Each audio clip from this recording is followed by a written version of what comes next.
အားလုံးပဲမင်္ဂလာပါကဲဒီကောင်လေးကတော့ကျွန်တော်ကန်နာ125လေးပဲဖြစ်ပါရဲ့เนาะကန်နာဆိုရင်ကျွန်တော်စီဇက်အိုင်ရုပ်စုရှိရထဲရမှာဒီကောင်လေးကတော့ကျွန်တော်တို့ကန်နာ125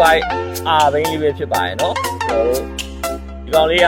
ဘိန်းကတော့ model ကတော့ကျွန်တော်2025 model ဖြစ်မယ်ပြီးတော့ဒီကောင်လေးကရပ်လက်လိုင်းစင်လေးပါပါမယ်เนาะ2025 model parking ဘိန်းဟိုမှာလိုင်းစင်မိပါเนาะလိုင်းစင်နံပါတ်ပြဝီတက် owner ဘောအကုန်ချထားပြီးသားဘိန်းလေးပဲဖြစ်ပါရဲ့เนาะဒီဆိုင်ကလေးဝယ်ဆိုတာနဲ့လိုင်းစင်နံပါတ်ပြ owner ဘောဝီတက်တခါတည်းပိုင်ဆိုင်ရမှာပဲဖြစ်ပါရဲ့เนาะဒီလေးအနေနဲ့လည်းကျွန်တော်330ဒီဆုံးမှာကျွန်တော်ရောင်းချပေးထားပဲဖြစ်ပါရဲ့เนาะရှင်းနောက် delete ဝီလေးနဲ့ဖြစ်မယ်ဗျာเนาะဒီကောင်လေးကျွန်တော်ကိုမျိုးမော်တော်ဆိုင်ကဆိုလုံးပေါ်ပြီးပါမြင့်မြင့်ကြီးလာရောက်ဝယ်အားပေးနိုင်ပါရဲ့เนาะချက်ကစမိုင်းကန်နာလေးကရှာနေတဲ့ချက်ကစမိုင်းအတွက်တော့เนาะဒါလေးကကျွန်တော်ကိုမျိုးမော်တော်ဆိုင်ကဆိုလုံးပေါ်ပြီးပါမြင့်မြင့်လာရောက်ကြည့်ရှုဝယ်အားပေးနိုင်ပါရဲ့เนาะကျွန်တော်ဆိုင်ရဲ့ဖုန်းနံပါတ်တွေက98442356နဲ့